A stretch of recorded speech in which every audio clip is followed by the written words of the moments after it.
Kisah Santo Paulus dari Salib, pendiri Kongregasi Pasionis, oleh Pastor Carlo Marziali, CP.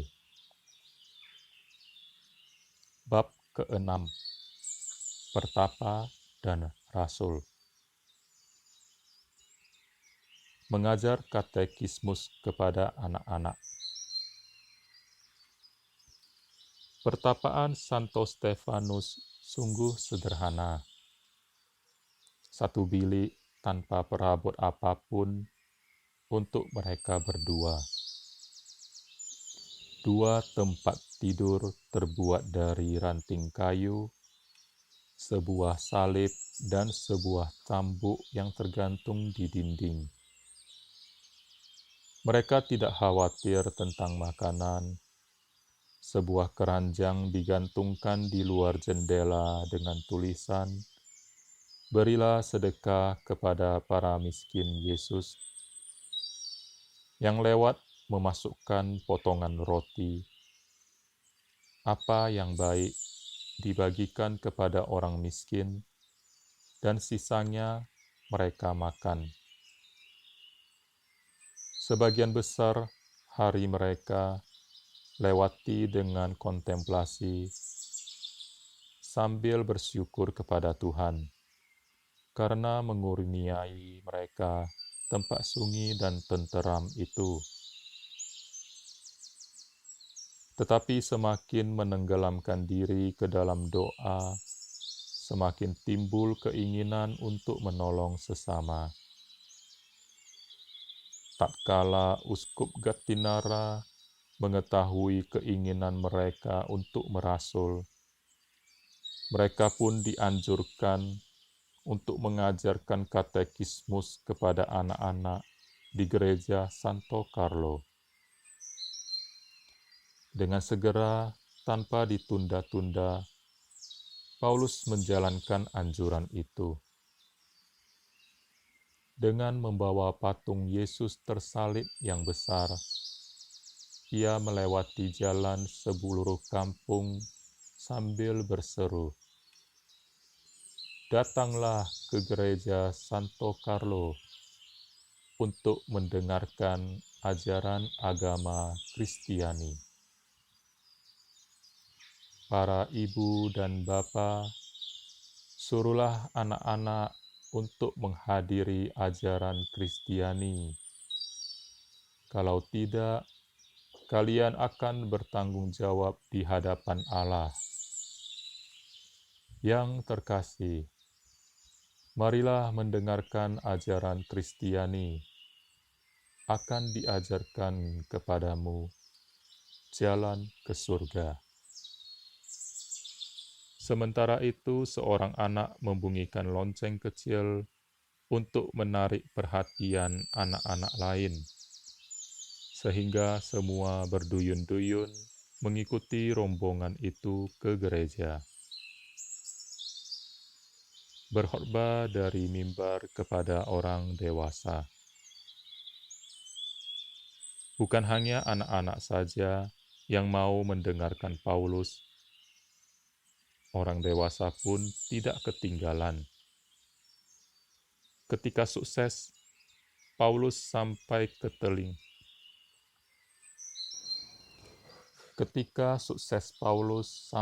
telinga uskup, beliau menyuruh Paulus mengajarkan kebenaran iman kepada seluruh umat dari mimbar. Dengan demikian si pertapa menjadi pengkhotbah. Banyak sekali orang datang untuk mendengarnya, sampai-sampai gereja Santo Carlo penuh desak. Ia berkhotbah dengan semangat besar, dan banyak pendengar mencucurkan air mata. Paulus Sardi, teman karibnya, menceritakan, "Saya ingat bahwa dalam tahun itu, pada minggu puasa, ketika saya sedang makan siang di rumah paman, kami mendengar bunyi lonceng kecil yang dibunyikan Paulus di sepanjang jalan. untuk memanggil orang ke gereja. Kami keluar dan pergi untuk mendengar khotbah. Tetapi mengherankan, sebab di lapangan gereja tidak ada seorang pun. Kami masuk gereja Santo Carlo dan melihat bahwa gereja telah dihiasi seperti pada hari berkabung. Orang banyak sekali, sehingga hanya dengan susah payah kami dapat mencapai tempat kor.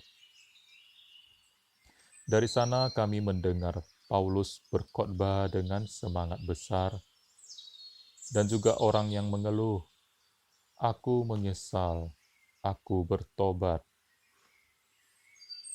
Khotbah itu berlangsung sekitar 2 jam. Saya melihat dia berkhotbah dengan tali yang melingkari lehernya, serta mahkota duri di kepala. Orang mengatakan kepada saya bahwa sebelumnya dengan cara itu, Paulus telah melalui jalan-jalan sambil membawa salib. Penilaian 2 orang Yesuit. Sejak Paulus mulai bertapa dan merasul di Santo Stefanus, banyak orang dari segala lapisan masyarakat datang untuk meminta nasihat, doa maupun ajarannya. Para biarawan dan imam juga tertarik karena banyak hal yang didengar tentang dia. Tuan Kanevori menceritakan, "Saya ingat bahwa 2 orang yang terhormat dari Serikat Yesus ingin mengenal dan mendekati Paulus. Mereka mohon kepada ayah saya agar ia dipanggil ke kota Alexandria. Ayah memanggilnya melalui surat, dan ia datang dengan seizin uskup. Ia tinggal di rumah kami pada hari Kamis untuk makan siang, dan begitu selesai makan, sebagaimana telah disepakati, datanglah kedua pastor Yesuit itu. Setelah bersalaman, mereka bertiga ditinggalkan sendirian. Ketika pastor Yesuit berbicara dengan dia selama 1 jam, dan bertanya-tanya tentang cara hidupnya yang baru itu. Seusai pertemuan itu, mereka mohon diri dari Paulus dan masih berkesempatan untuk berbisik kepada ayah. Perhatikanlah sungguh-sungguh, sebab pribadinya memberi harapan baik. Saya mendengar sendiri sebab pada saat itu saya berada di dekat ayah. Surat rahasia dan bapa pengakuan. Apa yang dikemukakan oleh kedua Yesuit di atas bukanlah sekedar basa-basi, sebab usahanya serta keberhasilannya Paulus memang nyata di antara sesamanya.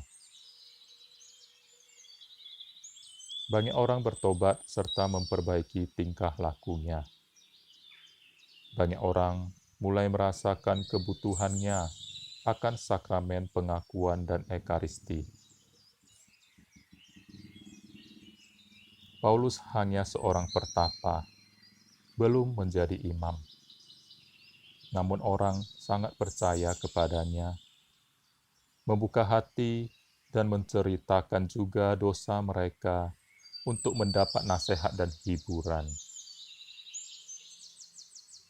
Ia mendengarkan dengan penuh perhatian, merahasiakannya, dan memberi nasihat yang tepat, menerangkan cara untuk mengaku kepada Bapa pengakuan tentang banyaknya dan jenisnya, memberi surat tertutup, dan menyuruh mengaku di Alexandria kepada bapa-bapa pengakuan yang diketahuinya tidak terlalu longgar. Ia menulis banyak surat jenis itu. Para pastor Castellazzo sibuk melayani orang yang datang karena petunjuk Paulus. Seorang di antara mereka bergurau dengan Paulus, "Apa yang telah kau buat? Kami, pastor, tidak mempunyai waktu lagi untuk makan." Ia menjawab, "Apa yang harus kukatakan? Jiwa-jiwa adalah milik Allah, hasilnya milik Allah pula. Dan saya, apa yang harus saya buat?" Peristiwa-peristiwa luar biasa. Ada juga kejadian-kejadian luar biasa yang meneguhkan permulaan kerasulannya. 1. Di warung Castellazzo timbul perkelahian di antara peminum, sebab hati yang hangat karena anggur bertambah panas karena kemarahan. Perkelahian semakin menjadi dan mulai memakai pisau. Orang berlari untuk memberitahukannya kepada Paulus. Ia pun segera ke sana sambil membawa salib. Tanpa menghiraukan bahaya bagi dirinya sendiri, ia langsung menerobos ke tengah-tengah kegaduhan dan sambil berlutut berseru, "Damai, saudara, berdamailah." Ketika mereka melihat salib serta mendengar suara Paulus, surutlah amarah mereka. Segera semua pisau diletakkan kembali.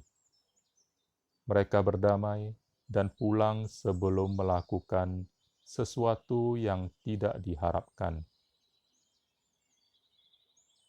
Dan sejak itu ia menjadi sahabat mereka yang tercinta.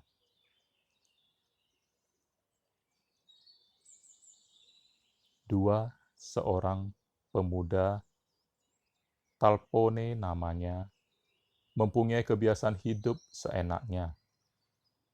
Dengan tegas dan tandas, Paulus menegurnya, "Kalau engkau tidak meninggalkan cara hidup ini, kecelakaan akan menimpa dirimu."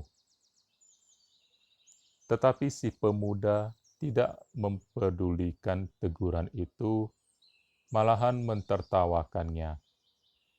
Beberapa bulan kemudian, Talpone diketemukan sudah menjadi mayat di tengah ladang, terbunuh dalam saingan asmara. 3. Sewaktu mengadakan misi di kampung Retorto, sebuah perahu sedang tenggelam karena penuh dengan orang yang ingin datang untuk mendengar khotbah.